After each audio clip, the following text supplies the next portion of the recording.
Well, hey, how's everybody doing today? Yeah, you guys are so much better than first service. First service is asleep. So anyway, hey, welcome to River Lake Church. So glad you are here today. My name is Nick. I am one of the pastors. I want to welcome all those watching online with us. Also, we are pumped today. We are starting a brand new series called Under Review, and I'm excited about it. But before we get to it, I got a few quick announcements I want to come over with you really quickly. Here they are. Number one is this, man. We are opening our building. We only have a few weeks left in this auditorium. I am pumped, okay? It's going to be great. Yeah. Man, you are a great crowd. Man, first service is like, I'm like, yeah, it is.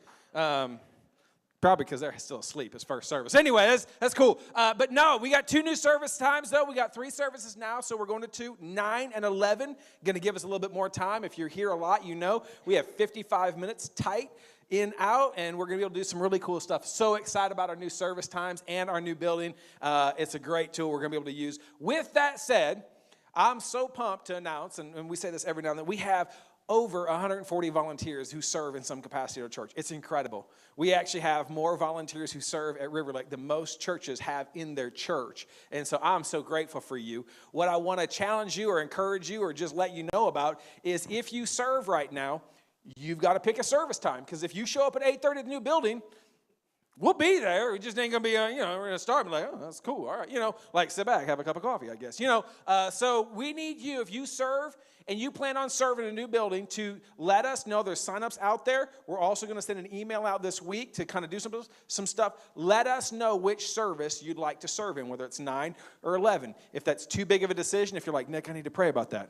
You might be overthinking it, but that's okay. Like, go pray about it, and like it's a service time. You can switch it anytime. But anyway, so that's what's going on the 22nd, 29th. What else I want to let you know, though, is this.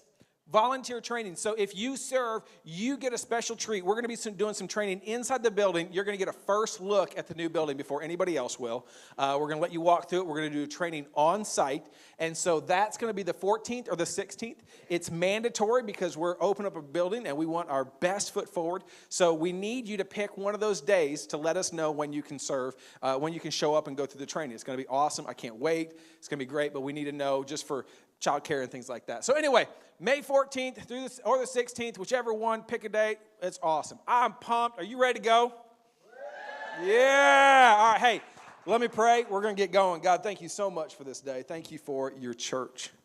Thank you for this movement that you have among these people, among this body and this area.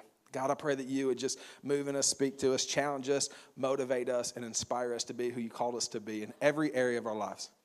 God, reveal in our hearts where we've got some stuff hidden from you, and help us walk out of here different because of who you are, not because of who we are. We love you and thank you so much.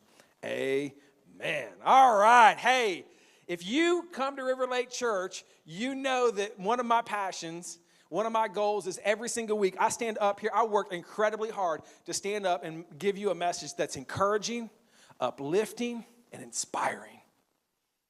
Today is not one of those days, okay? So if you are here today and you're a guest, I'm sorry. Today I just want to let you know what happened because that's really my passion, my heart is I believe that most people, especially most Christians, you know what you should do. I do counseling a lot, and most of the time when I do counseling, I'm like, well, what do you think you should do? Most of the time, like 99% of the time, they nail it. What they lack really is the motivation, encouragement, or inspiration to do it, and so that's what we spend a lot of our time doing. We walk through Scripture and kind of do that. But today, every now and then, I just think if I'm going to be faithful to Scripture and I'm going to not hide from some stuff, I've got to say some stuff that is uncomfortable. It's going to push you. It's going to challenge you. Maybe make you mad. Maybe make you a little bit angry. I just want you to know ahead of time. If you get mad at me, we're good. We're cool. But I want to prep you, and I want you to kind of get maybe a little bit defensive up because what we're going to talk about today, I'm going to be straight up honest. I'm going to move some of you. I'm going to push some of you, and I'm going to push you in a direction one way or the other because at the end of the day, here's what I believe. As Christians, every single day we're called to move.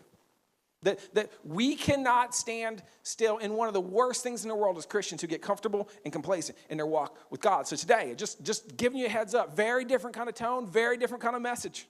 I'm still pumped up and excited about it, but anyway, very different kind of message. I'm going to push some of you, and it's very, very intentional. So with that said, we are starting our series Under Review, and it's called that because what we're going to do for the next several weeks is look at some questions that all of us have probably at some point in life answered.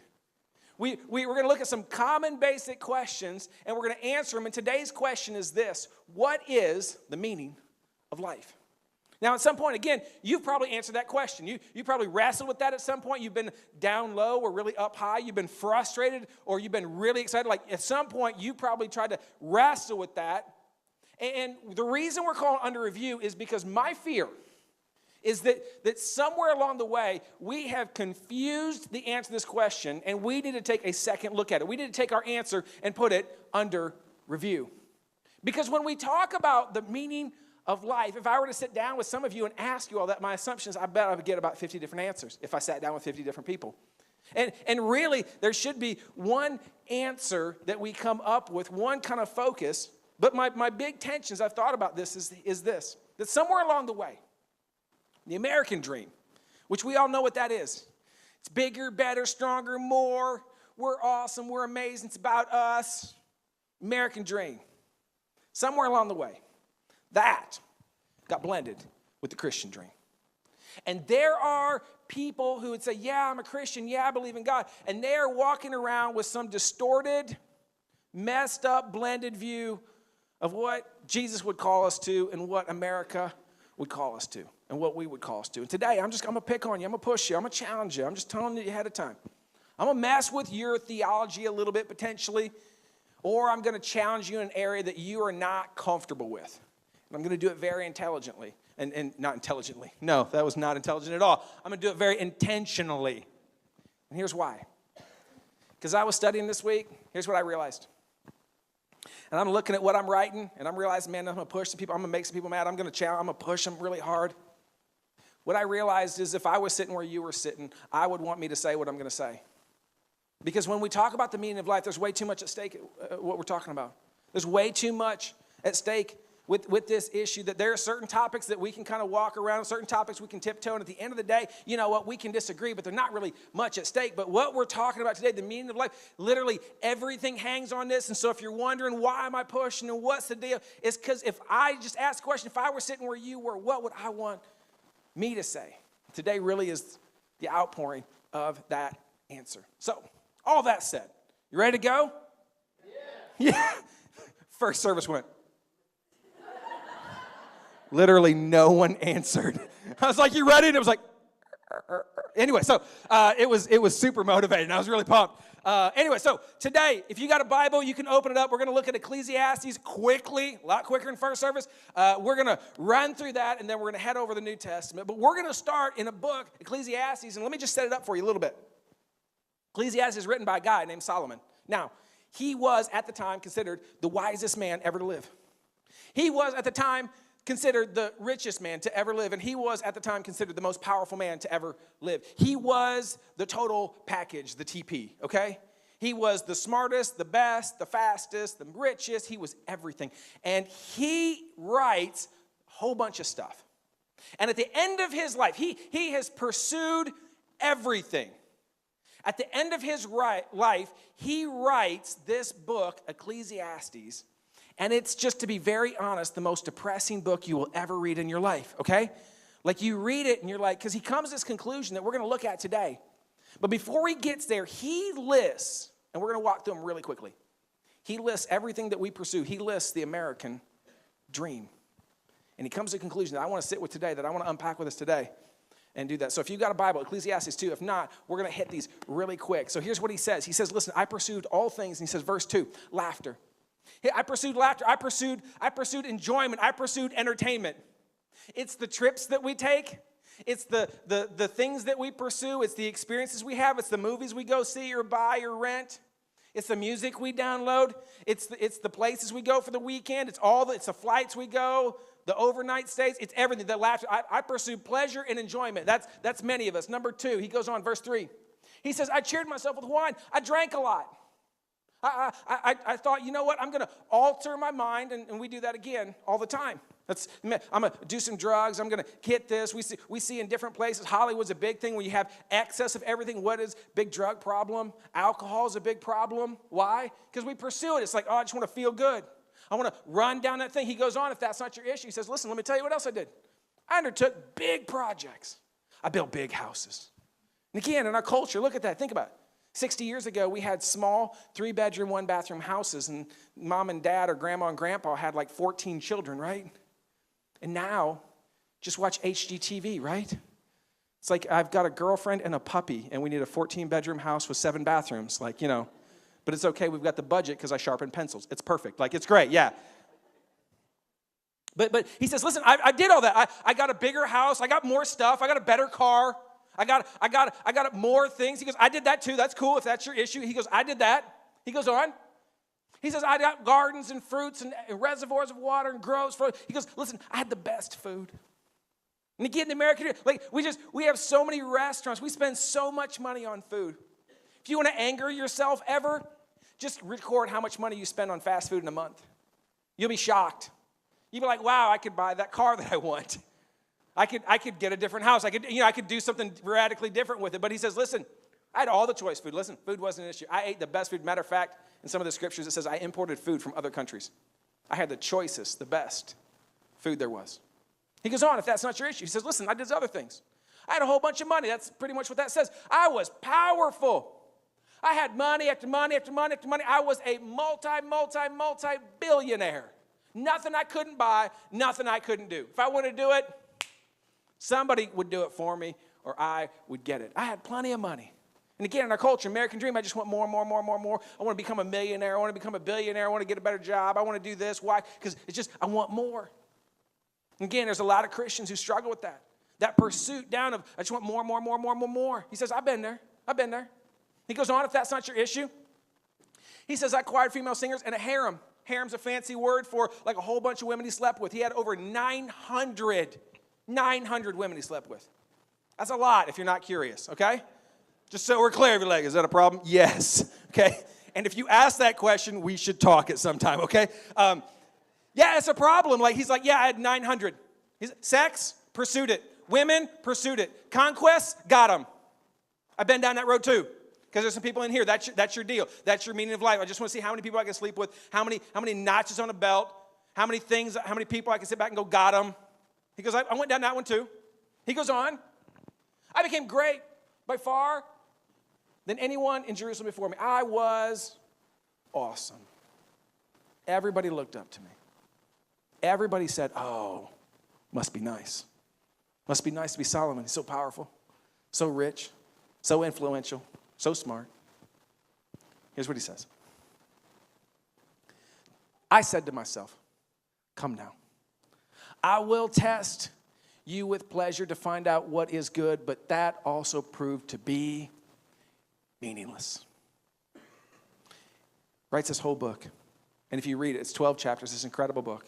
Again, it'll depress you a little bit. He goes through every possible thing you can think of, everything that is the American dream, everything that we pursue, everything here on earth. And he keeps coming back to this phrase. It's meaningless because as we ask the question, what's the meaning of life, we have to answer it with something that is meaningful. And he wraps it up in chapter 12. He wraps up the whole book, and this is, in his old age, is looking back going, listen, I'm 80 or 100, or I don't know how old he is, but he's at his age. Looking back, he comes to his conclusion. He writes this, it's chapter 12. He says this, now all has been heard. Here is the conclusion of the matter. I have come to the conclusion. I have seen it all. I am wise, and I have looked at it. I have understanding. I have lived the American, before they even had America, the American dream. Here's my conclusion. Fear God and keep his commands, for this is the duty of all mankind. You want to know how to give your life meaning? Fear God, obey his commands. That will give your life meaning. And then he says this, here's why. For God will bring every deed into judgment, including every hidden thing, whether it's good or evil. At some point, you will stand before God. And all of your stuff will be laid out. All of your things will be there. And God will judge you. And he will judge whether it was meaningful or meaningless. And Solomon gives us insight. He says, listen, the American dream, the more, the stuff, the pleasure, the experiences, the trips, the vacations, All the things that we make out to be meaningful, all the things that we save up for, all the things that we invest in are meaningless. In fact, here's how we're going to say it. I skipped it a little bit, but we're going to put it back up on the screen. Here's where we're going to go today. That at the end of the day, too often we ignore the important and we invest in the irrelevant. Then when we look at the meaning of life, what happens is too often, and you've had this, right? Like you've had weekends where you're like, I'm not sure where the money went. You didn't invest it wisely. You have seasons in your life where you're like, I don't know where the time went. You didn't invest it wisely. I mean, you did some stuff with it. You spent it, right? But some of you look back and you're like, my 20s, I don't even know where my 20s went. I lost a decade. I lost a year paycheck. I lost thousands of dollars. I got a credit card bill with 20 grand on it. I'm not even sure what's on it. I've invested somewhere. It's irrelevant. It's not changed my world at all. Solomon writes it and says, let me just tell you something. You want to know where meaning comes from? Yes to God and all that he says. That's the meaning of life. It's a lot like this game. How many of you ever played the game of life? Just really quickly, just all the godly people said amen. All right, yeah, game of life. I love this game. One, because I like to crush people. Okay, that's part of it. Okay, there's something wrong with me. All right, but I like this game because it is incredibly realistic, and I didn't realize that until after college. But this game starts and says, "Do you want to go into debt with college, or do you want to go straight to your job?" And I'm like, "That's a little too real." Okay, I don't know what to do with that, but this game is so cool. And here's the deal. I want you to imagine for a second. I want you to imagine that you're playing with some friends on a weekend. Okay? You're going old school a little bit. You got some friends coming over, and you play the game of life. And you get your money, and you're like, oh, this is like 50 grand right here. That's pretty cool, you know. And you're playing a game, and you got like a car with 4 kids, you know. I got 5 kids, so my family won't even fit in this. This game is wrong, okay? But anyway, I was looking for like an extended van version, but they didn't have one. But I want you to imagine you're playing this game with some friends, and you get done. You get done with the game, and whole deal. You notice your buddy puts it in his pocket. Puts it in there, puts the car in there. You're like, that's kind of weird. Okay. You go to work the next day. And he starts talking to you about the stock market. He's like, man, I killed it this week in the stock market. And you're like, oh, really? That's cool. He's like, yeah, I got 100 grand, man. You're like, oh, wow.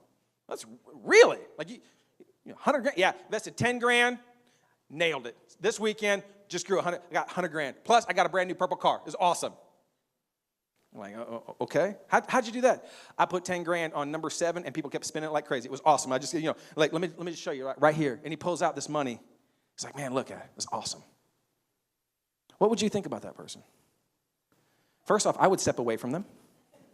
We're like, okay, cool, And then I would think, I don't think you have the right perspective. I would look at them and go, hey, man, seriously, you understand. It's a game, right? Like, you get that's not reality. Like, that when it's all said and done, it all goes back in the box. That there's something bigger. There's a perspective issue, right? That you say, like, listen, that's cool. As a matter of fact, you've seen maybe on some of the news reports, there's people that play video games and parents who are neglecting their children.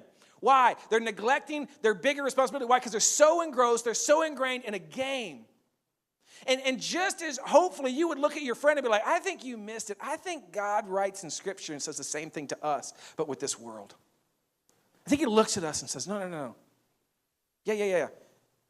The person playing the game of life needs to step back, but hey, let me just be very clear. We're all playing a game called life. And it's so easy, isn't it?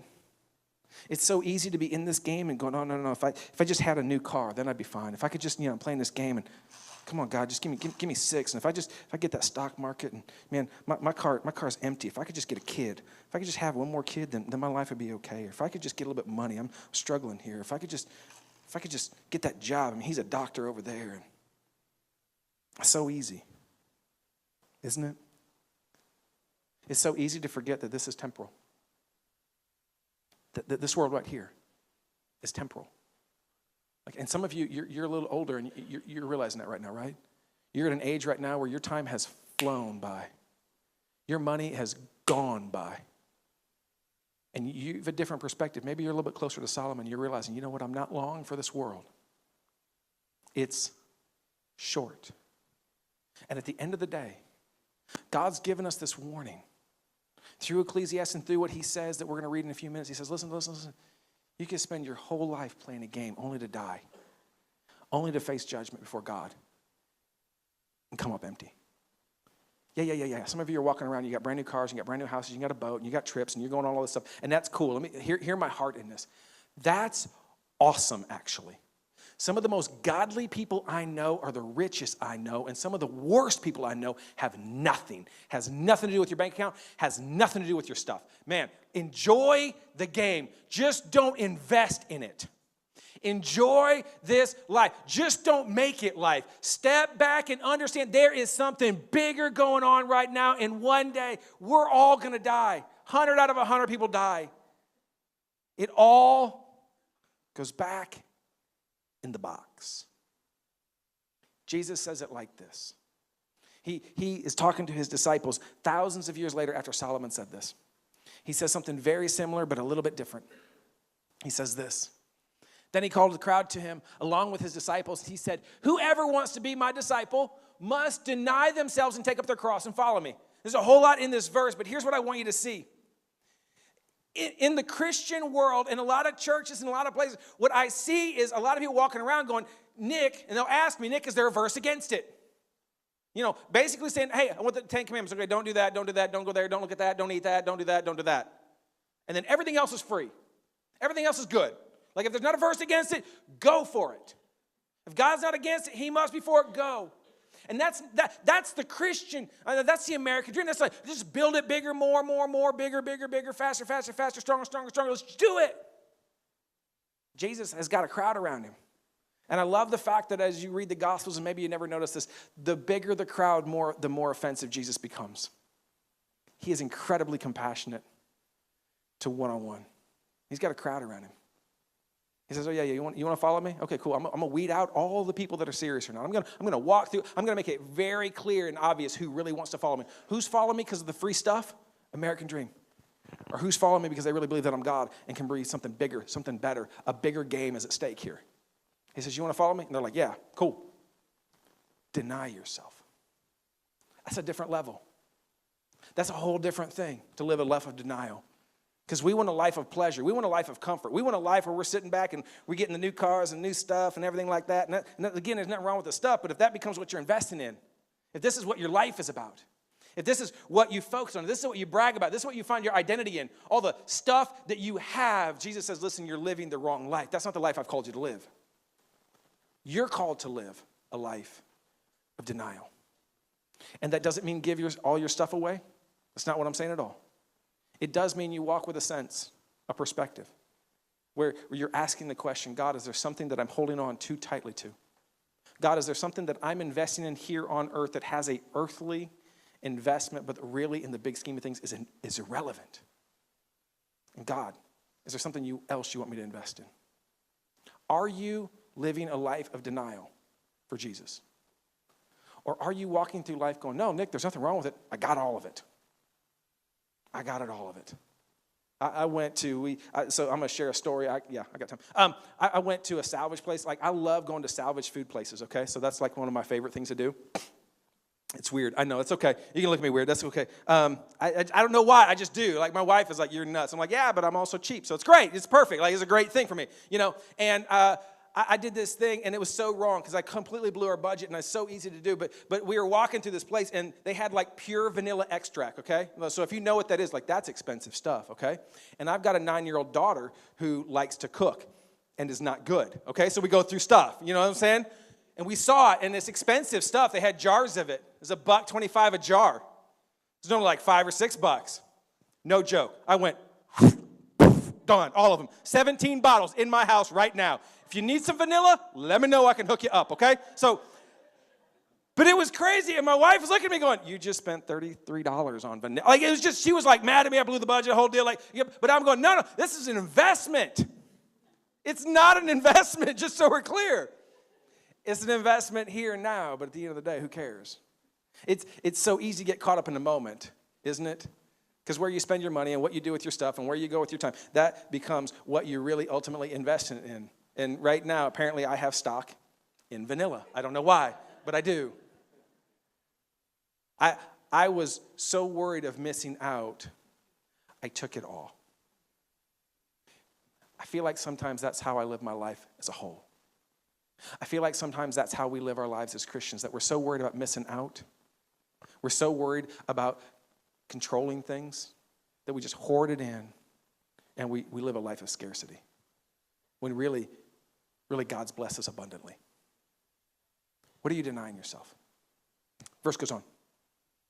For whoever wants to save their life will lose it. It's upside down theology. Makes no sense. It says you want your life? Yeah, lose it. Who wants to save it, whoever wants to hold on to it. And you've seen that. People that are so stingy, so tight, so whatever. Stock market crashes, they lost it all. People that are so like, it's all about me, lose everything. He goes on, he says this. But whoever loses their life for me and the gospel will save it. He says, listen, there is something bigger than this game, and the game is called eternity. You will be here for a short period of time. You will spend eternity somewhere else. This life matters. This game matters.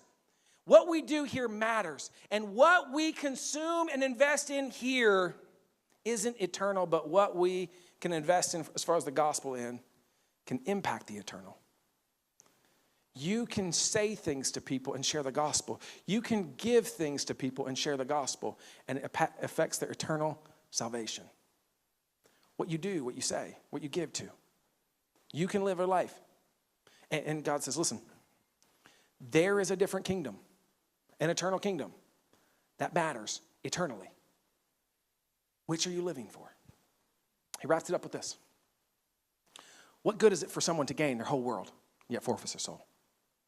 What good is it for you to get done at the end of the game and go, I got $400,000 or $500,000 or whatever. I got 3 cars. I got the yellow car. I got the blue car. Look at me. I got the big house. I got the mansion. I'm the doctor, the ball player, whatever. What good is it for you to do it all?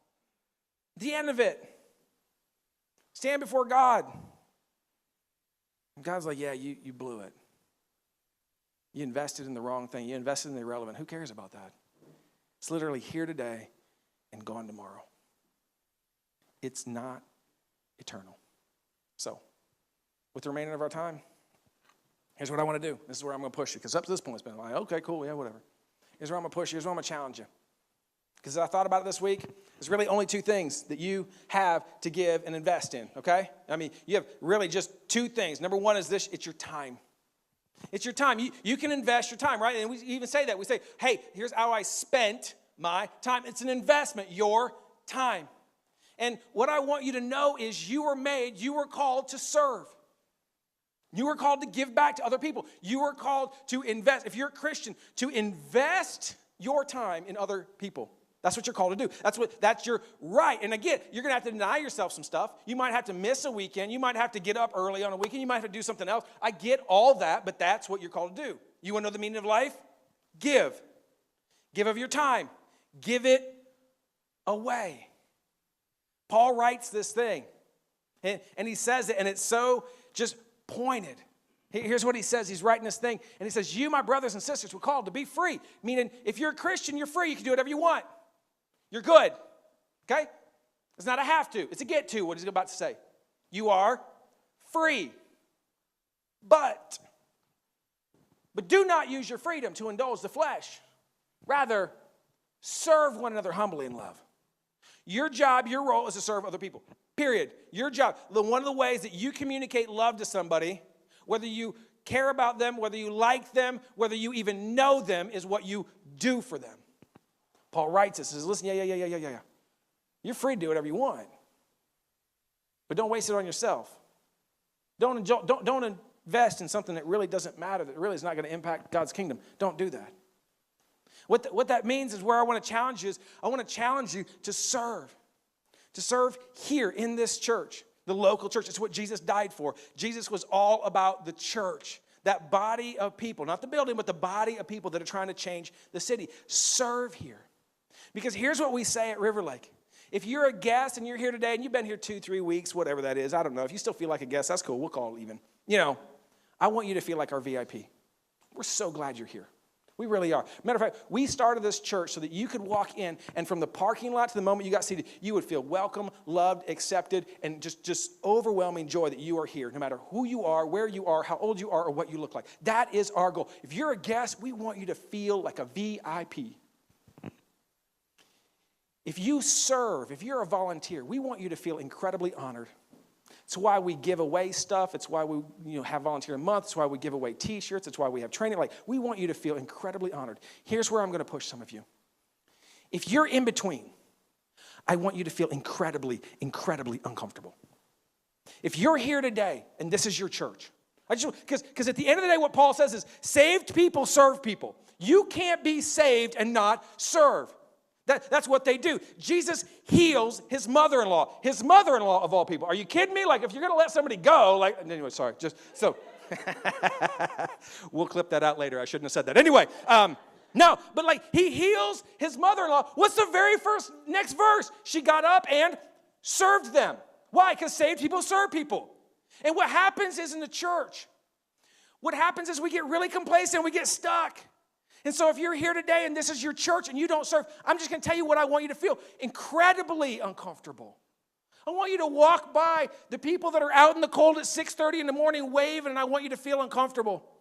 I want you to walk into all the greeters who get here really, really early and make sure you feel welcome and make sure that there's a hot coffee for you. And I want you to feel like they're looking at you going, they don't serve. Okay, right there. Put a badge on them. I want you to feel that way. I want you to feel uncomfortable. Why? Because it's the most narcissistic, selfish thing you can do. To show up here. I'm pushing. I know I am. It's incredibly selfish to value your time more than somebody else. To sit back and go, I don't have time. And here's what you're telling everybody else. I'm glad they showed up and served. I'm glad somebody put up over 1,000 feet of pipe and drape here. I'm glad the tech booth got here, who are amazing, by the way, at 6:30 in the morning, opened the building so that you can hear through a mic. I'm glad the band got here at 6:30 with them so that you can have worship to sing. I'm glad that the pastor got here whenever he gets here because, it doesn't really matter, but I'm glad he's here and talking and doing whatever. I'm so grateful for everybody else, but you know what? And my time is more valuable than theirs because, I just don't have the time to get here. You don't understand. I have kids. I have 5. Cool? I'll take that challenge. I'll one-up you every time. I get it. I'm pushing hard. And here's the deal. Don't walk out of here thinking, it's because I need volunteers. We have over 140. This is not about me. It's about you. I don't want you to misunderstand what I'm saying here. I'm not doing this because we need volunteers and, no. If you walk through our building, we have plenty. It's about you and your life and finding your meaning. You were made to serve. And as long as you walk through life thinking it's about you, and so grateful and yet ungrateful, grateful that somebody else is doing something for you that you refuse to do for them, you're missing the point of being a Christian. It's to give your time away. So if you're here today, and you're a guest, and you're our VIP. If you're here and you're so thankful, that's awesome. We're glad you're here. If you're a volunteer, thank you so much. You make it happen. It's incredible. If you're in between, I want to challenge you. I want to push you. We got a thing coming up called Next Steps, where we're going to sit back and walk through volunteer opportunities. I want to encourage you. You're going to get an email this week about you can sign up for it, and it's going to be after third service. I want to encourage you, step up and kind of take that training class and do that. We want to encourage you to do that. That's your next opportunity to kind of figure out where you might be able to serve and do that. I just want to push you. You were made to serve. All right, number 2, money. All right, this is the fun one. How many people are excited about this part? Yeah. You weren't as excited as earlier. Okay, anyway, you're yeah. Oh, no, I don't want to talk about money. No, money, here's the deal. It's the other thing you got, and here's the deal. I'm just going to be straight up honest. I was first service. I'm just going to lay it out. Your God is money. You know how I know that? It's the only thing people leave churches about. Period. I can preach on anything else. I can preach on them sleeping with each other. I can preach on, any other sin. I can preach on anything. You start talking about money, people are like, oh, I told you, they want some money. Yeah, no. I want you to live a life of purity. Money's just your issue. And so when I start to step on it, you start to feel uncomfortable, and you go somewhere else where they're not going to step on your issues. God speaks more about money in the Bible than heaven, hell, and love combined. That's his issue. You know why? Money's your God. In fact, Jesus says it in the New Testament. He says, listen, you cannot serve both God, and you would think he'd say Satan. He doesn't say that. You cannot serve both God and money. Why? Because money, for many of us, is our God. And I run into people who sit back and go, but Nick, you don't understand. I give to United Way. That's awesome. Give to United Way. I don't care about United Way. That's not going to change the world. That's not the hope of the world. That's not what Jesus died for. I give to my brother, I give to a missionary, listen, you can give to wherever you want to give. That's incredible. You can support a child, we support a child. Like, that's cool, that's awesome. Give your money away. But listen, you need to invest in the important, not the irrelevant. You need to, if this is your church, again, I'm going to come back. If you're a guest, listen, don't give. That's cool. You just keep your money, whatever, let God lead you. But if you're here and you say, this is the church, this is where I go, I wear the t-shirt proudly, I love this place, love the preaching. So here's what you're saying, but you don't give. Here's what you're saying. I'm so glad other people gave literally hundreds of thousands of dollars so that we could buy a new building. I just don't have the money for it. It's not that important to me. The gospel, the kingdom of God, not that important to me. See, here's what I find out. A lot of people give to other things, and they don't give to local church because it's about control. Because the moment you give the check to the church, you're out of control of it. Because you really want to go there, and you want to go there, and you want to help them, and you want to do that. And it's really about the control. And it says in the New Testament that they laid the offering at the feet of the church. And they put stipulations on it and say, okay, Nick, I want to buy this and do this. That's cool. See, I would say that we're called to tithe 10%, but I'm not even going to get in that argument with you today. If you'd like to talk about it, I'd love to talk about it, actually. It's fun for me. So, but let's just say tithing's not on the table. Let's just go New Testament. Let's just go what Paul says about how much you should give to church and everything like that. Let's just look at what he says, because he's the last thing, okay? And again, I told you I'm pushing you. I'm pushing some of you. I'm messing with some of you right now. Some of you are angry with me right now. You're going, are you kidding me? It's my second week. I'm sorry for you, okay? But everybody else, I'm not. Here's what Paul says. In the midst of the very severe trial, we had a health scare. We had an issue. We had a problem. There was an earthquake. Actually, the last guys believe there was an earthquake. There was a severe trial going on. Life was not good. Their overflowing joy wasn't guilt, wasn't had to, they were free. It was a get to. And don't miss this, extreme poverty. I hear from so many people, Nick, I just wish I had more money. Your amount of money that you have is irrelevant to what you give. I get it. You're broke. All of us are. Most of us are. I get it. Paul takes away every excuse by giving. Extreme poverty, welled up in rich generosity. So here's my question. Here's what I'm going to push you on. For those of you, because some of you in here, you give generously, and it's ridiculous, and thank you so much. There's a few families. We couldn't hold church without a few families, actually, believe it or not. Here's my question for you. Just for your gauge, you answer this in your own heart. If we took everything that you spent money on the first 3 months of this year, we're just starting April, so there's January, February, March, and we took the trips that you took, the food that you ate, the houses that you bought, the cars that you bought, the things that you did, the experiences that you had, all the stuff that you invested in, the movies that you went to see, all that stuff, and then we compared that to what you gave to the local church. Would somebody look at it and go, wow, that's generous? Because that's the grid. So let's just remove your issue of tithing on the table. Let's just go with Paul said.